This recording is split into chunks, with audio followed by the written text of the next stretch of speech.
Alors la Chine, évidemment, économie florissante, ça fait, je dirais, maintenant quasi des temps immémoriaux, enfin en tout cas plusieurs années que la Chine croît bon an, mal an, à raison de 10% par an. Donc évidemment, ça a de quoi faire, je dirais, rêver tout investisseur occidental. C'est une économie en plein développement, je dirais, on l'évoque, c'est largement commenté, je pense, aujourd'hui dans les médias. Beaucoup d'infrastructures, une urbanisation galopante et, je dirais, un parti politique, je dirais le Parti populaire de Chine, avec son président Hu Jintao, qui est réellement un promoteur de l'économie et qui entend, je dirais, tout faire pour que l'économie soit, d'ici quelques années, la principale économie mondiale. Donc là, il y a réellement un pouvoir politique qui est au service, je dirais, de l'organe économique et qui entend par tous les moyens, je dirais, faire de l'économie chinoise, je dirais, le leader incontesté d'ici quelques années.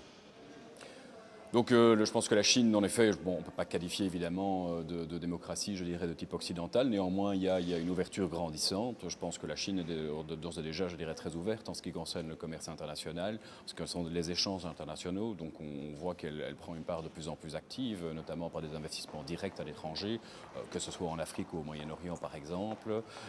Elle, je dirais, respecte un certain nombre de traités d'échanges internationaux. Donc même si parfois, je dirais, son rôle, notamment en termes de dépréciation du yuan avait été pointé du doigt par, je dirais, nombre de puissances occidentales et les États-Unis en tête. Monsieur Henry Paulson n'a pas ménagé ses efforts pour inviter les autorités chinoises à procéder à une réappréciation du yuan.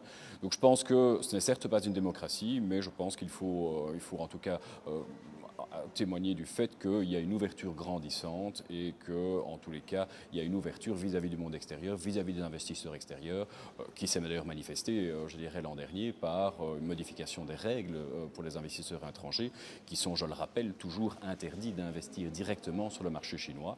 Ces règles ont été rendues un petit peu plus flexibles l'an dernier, ce qui a permis à un certain nombre de capitaux étrangers d'influer sur le marché. Donc je pense que le contexte politique n'est certes pas équivalent à ce que nous pourrions connaître, je dirais, en Europe, en Occident, mais il reste tout de même suffisamment, je dirais, favorable et ouvert que pour permettre des investissements étrangers en toute sécurité.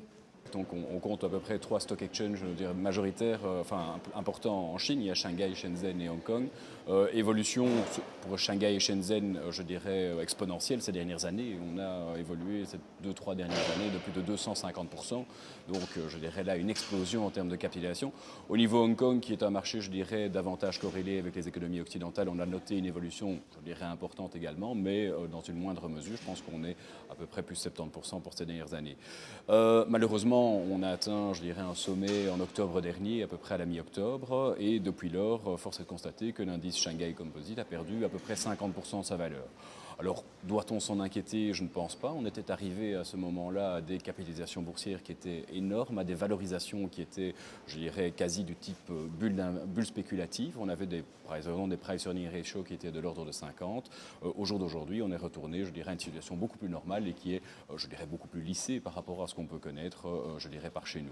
Cela reste des marchés évidemment très très volatiles. Il faut signaler que, je dirais, l'essentiel de l'industrie des mutual funds qu'on peut avoir en Chine est géré par des gestionnaires de fonds qui ont pour 75% d'entre eux, qui ont moins de 3 ans d'expérience. Donc ça veut dire que ce sont des gens qui sont évidemment très, très réactifs à chaque, je dirais, information par rapport au marché.